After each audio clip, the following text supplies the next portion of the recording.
트럼프 대통령이 그때 뭐 젤렌스키와 회담에 말했듯이 너 카드가 없다라고 한 게 또 여러 면에서 그렇게 걸리는 겁니다. 내가 안 도와주면 어떡할 거야 이런 건가요? 그럼요. 트럼프 대통령의 전반적인 외교 전략을 보면 중국 압박인데 더 이상 이제 우크라이나에 발목이 잡혀서는 안 된다. 중국으로 넘어가야 된다라는 겁니다.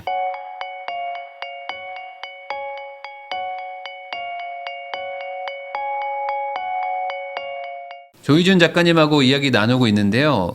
지금 러우 전쟁을 뭐 마무리하겠다라고 네. 트럼프 대통령이 이야기를 하고 나서 그 이후로 지금 뭐 잘 안 되고 있는 것 같은 느낌이 좀 들어요. 그리고 네. 이제 뭐 푸틴 대통령도 뭐 지금 약간 뭐 협상을 뭐 약간 뭐 질질 끄는 것 같기도 한데 지금 상황이 어떤지, 그래서 러우 전쟁이 이게 어떻게 되는 건지 이거 궁금합니다. 지금 상황은 뭐 트럼프 대통령이 전화 한 통이면 그만둘 수 있고 뭐 24시간 안에 그만두게 할 수 있다고 했지만 트럼프 대통령의 생각대로 잘 안 되는 거고요. 그러니까 트럼프 대통령의 1차적인 생각은 아마 4월 20일 부활절 지나고 네. 4월 20일 정도까지 휴전을 어떻게든 이끌어내는 거라고 생각을 합니다만 그때까지 잘 안 되고 있고요. 지금 어떻게 생각해 보면 전쟁이란 게 서로의 국력과 뭐 모든 걸 동원해서 싸우는 건데요. 트럼프 대통령이 하자고 한다고 그 자리에서 뭐 그만둘 수 있겠나요? 그렇기 네. 때문에 쉽지는 않은 상황입니다. 그래서 트럼프 대통령이 푸틴에 화났다 뭐 이렇게 막 언론에도 대고 말을 하고 하는데요.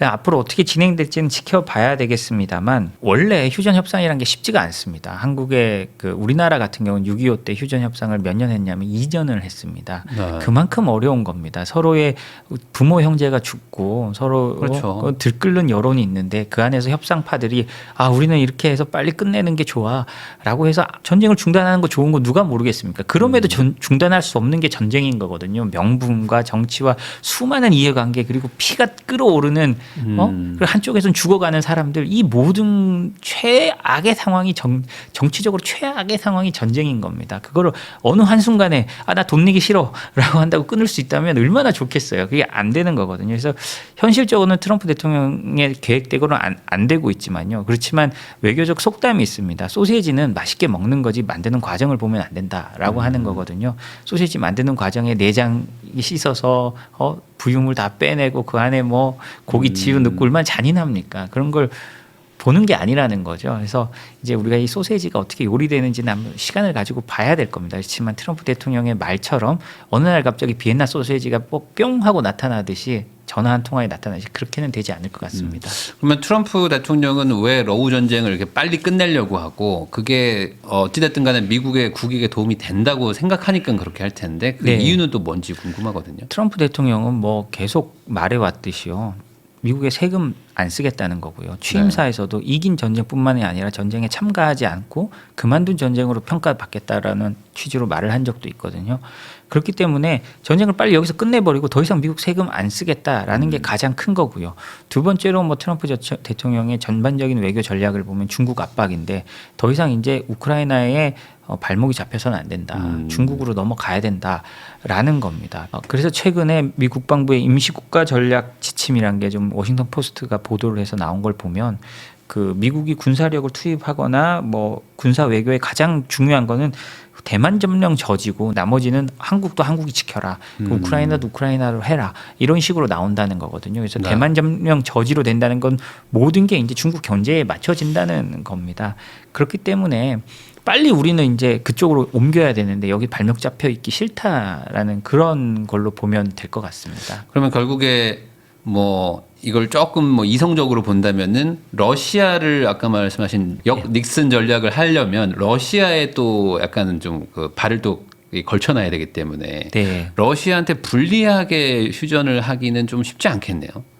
그게 딜레마입니다. 트럼프 대통령이 원하는 대로 협상을 이끌어 가려면 러시아가 수세에 몰려야 러시아가 그 카드를 받을 거 아니에요. 그러겠죠. 그런데 지금 트럼프 대통령이 제가 생각에는 트럼프 대통령이 약간 실책일 수도 있습니다. 왜냐하면 트럼프 대통령이 러시아에 대한 추가 압박을 지금 말하지 않고 있기 때문에 현실적으로 이미 러시아에 대한 제재가 구멍이 뚫린 겁니다. 그리고 뭐 최근에 보도 나오는 거 보면 러시아의 원유 수출량이요. 바이든 정부 말기에 제재를 엄격하게 하면서 원유 수출량이 확 줄어서 러시아의 이제 그 달러 수입이 엄청 줄었다는 보도가 많았는데요. 최근에 트럼프 대통령이 들어오고 거의 2달 만에 다 회복을 했대요. 왜냐? 이렇게 보고 있으니까 더 이상 제재할 것 같지 않으니까 이제 몰래 계속 하는 거예요. 이게 그 의도란 게요. 사실은 미국 대통령이 그렇게 말을 하고 나니까 그 부의 효과가 이미 러시아에 대해서 상당한 제조 효과가 무너지는 게 있는 겁니다. 그리고 뭐 트럼프 대통령이 30일 그 휴전하자고 그러는데 러시아가 전제 조건으로 건 게 뭡니까? 금융 제재 해제해 달라는 거잖아요. 네. 그 해제해 주면 못하러 그렇죠. 저 러시아 그거 해제해 주고 30일 얻는다면 해제해 주면 절대 안 되죠. 그거는 안 되죠. 전쟁이 끝나야 해제해 줄 수 있는 겁니다. 그런 고통이 없이 그냥 한마디로 모든 면죄부를 줘버리는 건데요. 그렇기 때문에 받을 수 없는 조건을 러시아가 또 걸고 있는 거거든요. 사실 그래서 트럼프 대통령이 원하는 대로 하려면 좀 제재가 강화되고 그러니까 러시아가 고통스러워야 가능한 건데 현 시점에서 러시아는 고통스럽지도 않고 그다음에 쿠르스크나 이런 지역의 전황도 자기들한테 유리하다고 하니까 선뜻 휴전에 나설 이유가 점점 사라져가고 네. 있는 겁니다. 그러면은 뭐 트럼프 대통령이 원한다고 해서 뭐 푸틴 대통령이 받아줄 이유가 없어지는 뭐 네네. 굳이 이런 상황이 점점 되는 거고 큰 카드를 몇 개 주지 않으면 나는 안 받겠다. 약간 예. 이런 느낌으로 가는 거네요. 그러니까 트럼프 대통령이 지금 요즘 2차 관세라는 뭐 새로운 걸 들고 나왔거든요. 네. 만약에 그 베네수엘라도 그렇고 뭐 이렇게 많은데 러시아에 대해서 우리가 제재를 강화할 건데 러시아 끝까지 우리 휴전에 응하지 않으면 러시아에 대한 제재를 강화할 건데 그거는 러시아에서 원유나 이런 걸 사가는 나라에는 우리가 관세를 더 매길 거야라고 하는 겁니다. 지금까지는 그렇게 가는 회사를 공격을 했는데 네. 이제는 그 나라를 아예 이제 관세를 매겨버린다는 거거든요. 한마디로 우리 이제 어렸을 때 그 반에 단체 기합 받듯이 한 명 잘못하면 온 반이 다 네. 하듯이 그런 식으로 하겠다고 이제 위협을 하는데요. 실제로 어떻게 될지 모르고 그렇게 만약에 진짜 그렇게 한다면 이제 러시아에 또 자금줄을 막게 되겠죠. 그때 되면 또 러시아가 이제 협상하자고 나올지는 또 모르겠으나 뭐 현실적으로 트럼프 대통령이 어떤 뭐 약간 러시아의 편을 드는 듯한 모습을 뭐 보인 건 사실이니까 그렇게 되면서 이제 제재 효과도 상당히 반감된 것도 사실입니다.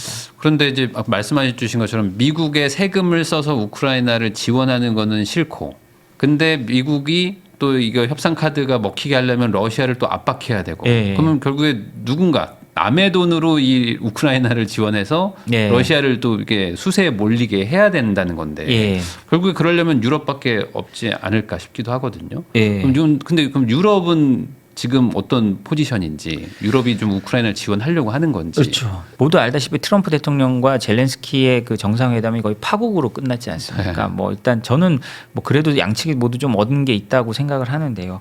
어찌됐든 그런 파국으로 끝나는 모습을 보이니까 유럽 정상들이 벌써 한 3번쯤 모였습니다. 그래가지고 우크라이나에 대한 지원을 대대적으로 발표했는데요. 독일은 뭐 30억 유로 네. 정도를 추가 배정했다니까요. 우리 돈으로 뭐 거의 5조 가까운 돈, 4조 5천억 넘는 돈을 추가 배정했고요. 그리고 매년 20억 유로씩 또 이제 특별 예산을 2026년부터 또 한다고 하고요.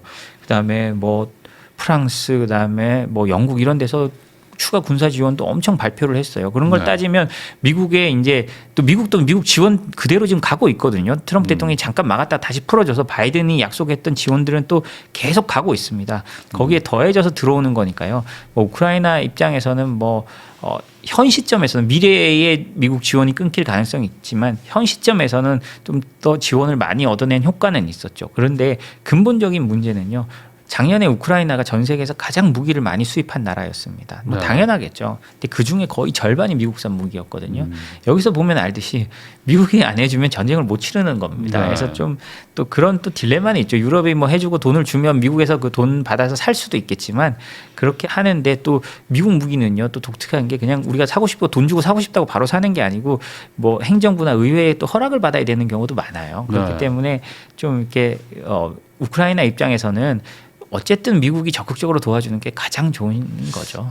그러면 지금 미국은 전쟁을 끝내고 싶어 하는데 미국산 무기가 또 필요한 우크라이나의 입장에서는 서로 네. 좀 상충되는 그렇죠. 그런 그러니까 부분이 있는 거네요. 뭐 트럼프 대통령이 그때 뭐 젤렌스키와 회담에 말했듯이 너 카드가 없다라고 한 게 또 여러 면에서 그렇게 걸리는 겁니다. 내가 안 도와주면 어떡할 거야 이런 건가요? 그럼요. 그 사실 우크라이나 전이요. 우리는 우크라이나 전이 하면서 러시아가 쳐들어온 것만 알지만 우크라이나 전을 맨 처음 치른 거는 러시아와 맨 처음 싸운 건 미국이었습니다. 이게 어떻게 되면 사이버전에서 맨 네. 처음에 러시아와 싸운 건 미국이었거든요. 러시아가 침공하기 전에 어마어마한 사이버 공격을 우크라이나에 합니다. 근데 그거를 발견한 거는요, 미국의 빅테크들이었어요. 네. 그래서 그 빅테크들이 우크라이나를 대신에 러시아와 싸워줍니다.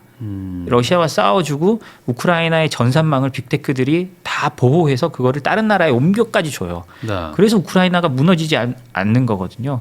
그런 다음 그렇고 이제 우리가 다 알다시피 스타링크가 가서 네. 적은 인원에도 우크라이나 병사들이 효율적으로 싸울 수 있었던 거고요.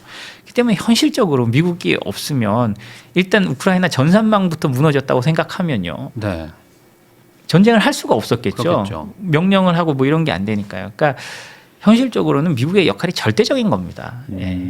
그러면 뭐 이거는 뭐 아직 알 수는 없지만 미국 입장에서 어쨌든 끝내려고 한다 그러면 사실 예. 여론의 문제이긴 하겠지만 맘만 먹으면 끝나는 거 아닌가요? 이거 뭐 무기 지원도 안 돼, 뭐 예를 들어 아까 말씀하신 전산망 지원 같은 것도 안 해줘 예. 하면은 우크라이나가 자력으로 이게 좀 버티기 쉽지 그렇죠. 않잖아요. 근데 이게 뭐 여러 가지 뭐 사정이 복잡하겠지만 또 지원을 안 할 수는 없는 예. 그런 인도적인 뭐 그런 상황도 있을 것이고 하니 이렇게 지지부진하게 가고 있다. 예, 그러니까 뭐 하루 아침에 끊는 거는 미국 입장에서도 아무리 트럼프라도 그건 불가능할 거라고 저는 생각을 합니다. 왜냐하면 그게 이제 그렇게 되면 진짜 이제 미국의 리더십에 큰 상처가 생기는 거니까요. 네. 그거는 트럼프 주변에 있는 예스맨들이라고 할지라도 그런 상황까지 가지는 않을 것 그러니까 같아요. 사실 뭐 발을 안 담궜으면 모르겠으나 예, 발을 예. 담궜는데 최악의 상황으로 끝내는 거는 또 그러니까요. 사실 다른 나라들도 보여주는 또 입장도 그러면 있고. 트럼프 입장에서도 그럼 자기가 진 거잖아요. 네. 여기서 전쟁을 그만두겠다고 했는데 그럼 사실상 러시아가 이기는 상태로 그만두는 거니까 뭐 트럼프 입장에서는 야, 쉽지 그러면 되게 않은 너무 거죠. 복잡해졌네요. 이러면 네. 무기를 어쨌든 지원 안 할 수도 없고, 근데 돈은 또 내기 싫고, 그럼 결국에 뭐 유럽의 돈을 받아서 미국산 무기를 사서 지원을 해줘라. 라든지 아니면 뭐 네. 한국산 무기를 사서 뭐 지원을 하든지 뭐 이런 식으로 가야 된다고 봐야 될까요? 그냥 뭐 그건 너무나 복잡한 이제 함수라서 저희가 지금 당장은 알 수 없지만 적어도 올해 말이나 뭐 까지는 올해 말까지는 그 바이든 정부가 한 예산이 올해 말까지 쭉 가거든요. 네. 그래서 그 올해 말까지는 뭐 지금 들어가는 게 전면 문제가 없을 거고 그 안에 어떤 뭐 휴전의 돌파구가 생기지 않을까. 그게 안 된다면 진짜 또 다른 뭐 그 사이에 또 뭐 여러 제재가 나올 수도 있고 뭐 여러 가지 또 압박이 있을 수 있으니까요. 한번 지켜봐야 될 것 같습니다. 그럼 여기서 또 최근에 뭐 방산업체, 네. 특히 우리나라 지금 방산 관련된 기업들 막 주가가 막 엄청 많이 또 올라가기도 하고 막 예. 그랬거든요. 그러면 이 전쟁이 뭐 당장 끝나지 않는다라고 만약에 판단한다면 뭐 그런 쪽은 여전히 조금 좋다라고 볼 수도 있겠네요. 아까 말씀드렸듯이요. 8천억 유로, 그러니까 우리도 1,200조 원 넘는 돈을 이제 네. 애들이 장기적으로 투자한다고 유럽이 장기적으로 투자한다고 했으니까요. 당연히 우리 그 방산 기업들에게는 어느 정도는 그 도움이 될 거라고 생각합니다. 근데 이제 거기 그 투자할 때 보면 자기들 유럽 기업들을 통해서 조달한다고 했으니까요. 네. 그게 뭐 사실 우리에게 뭐 어마어마한 호재가 돼서 돌아올지는 모르겠다는 의문은 있습니다. 또 사실 그런 의문이 있다는 뭐 보고서나 뭐 기사도 많이 올라오더라고요. 이제 그렇지만 전반적으로 지금 유럽이 준비가 덜 됐고 뭐 덴마크나 이런 나라들은 무기를 사고 또 사라 이런 네. 식의 이제 그 문구를 그래서 정치적으로 해서 이제 갈 정도니까요. 그 급히 살 수 있으려면 뭐 또 우리나라만큼 또 빨리 잘 만들어서 보낼 수 있는 나라가 없으니까 어찌 됐든 우리에게 굉장한 뭐 호재라는 거는 변함이 없고 이 사이클은 굉장히 오래 갈 수도 있다고 생각을 하지만 이게 뭐 아까 말씀드렸듯이 한 1,200조가 넘는 이 돈에 우리가 상당 부분을 가져갈 거다 그런 건 아닌 것 같아요. 왜냐하면 결국에 자국의 그런 기업을 살릴 거니까. 그리고 자국의 이제 방위 산업을 키워야 본인들도 이제 그 순환이 될 거 아니에요. 네. 그래서 우리에게 그래도 우리에게 아주 좋은 시장이 열린 것만은 사실이지만 뭐 그것만을 보고 뭐 있기에는 조금 뭐 유럽이 그렇게 두고 보지는 않을 거다라고 생각을 합니다. 그렇죠. 뭐 러시아에 아주 인접해 있는 국가들 입장에서는 당장 뭐 필요한 무기들도 사야 될 거고. 그럼요. 지금 예. 사실 뭐 나토의 미국의 지원 없이는 뭐 지금 뭐 군대를 유지하기도 지금 힘들다. 뭐 이런 그럼요. 정도의 예. 얘기도 제가 들었거든요. 예, 그러니까 맞습니다. 당장 필요한 것들은 사는 그런 단기적 효과는 좀 있을 것이다. 예, 좀 그렇게 정도로 볼 수 생각합니다. 있겠네요. 예. 그러면 뭐 그냥 개인적인 의견 여쭤보는 건데 전반적으로 봤을 때 올해 이 세계 어떤 경제는 지금 어떻게 될 거로 보세요? 이런 정치적으로 너무 복잡한 것들이 많은데. 예, 저는 올해 세계가 영국의 리스크 관리 싱크탱크에서 말한 게 레드라인에 선 세계라고 올해를 정의를 했더라고요. 올 초에 레드라인. 아주 잘 정의를 한 것 같습니다. 지금을 네. 보면요, 레드라인에 선 세계 미국도 지금 레드라인에 서 있고요. 사실 네. 트럼프 대통령이 왔다 갔다 하지 않습니까? 푸틴도 그렇고 오히려 더 자신감을 얻어 있는 상황이죠. 거기에다가 뭐 세계는 우리 유럽도 보면요. 이제 뭐 극우라고 표현되는 정당들이 약진한다는 건 그만큼 불안하다는 거잖아요.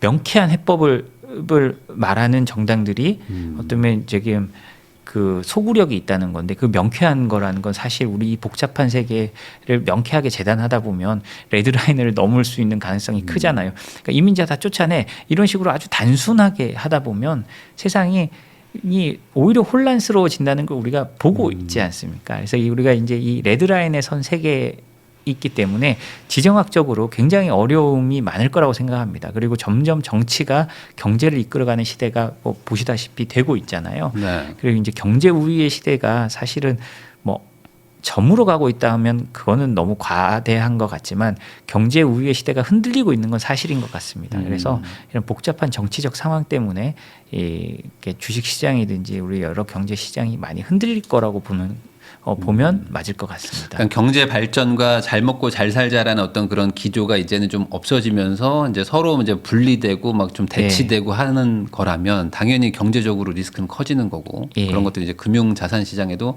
많은 영향을 또 줄 거고 공포감도 있을 수도 있고 그러니까 그렇습니다. 좀 조심조심해서 투자를 네. 하셔야 되겠네요. 예. 올해는요. 지금까지 제재 전쟁을 쓰신 조희준 작가님과 함께 이제 변화하는 세계 경제의 흐름부터 이제 외교 관계 그리고 이제 그 각 국가별 집단별로 어떤 생각들을 가지고 있는지 여러분들한테 설명을 드렸는데 이런 것들 이제 저도 이제 들으면서 좀 고민도 많아지고 그리고 이런 것들이 이제 앞으로 어떻게 또 투자 자산이나 이런 거에 영향을 미칠지 또 이제 하다못해 우리 직업엔 또 어떻게 영향을 미칠지 좀 고민하게 되는 계기가 된 것 같습니다. 귀한 시간 내주셔서 시청해 주신 거 다시 한번 감사하다는 말씀 전하면서 저도 작가님하고 인사 나누도록 하겠습니다. 오늘 나와주셔서 감사드립니다. 예, 감사합니다.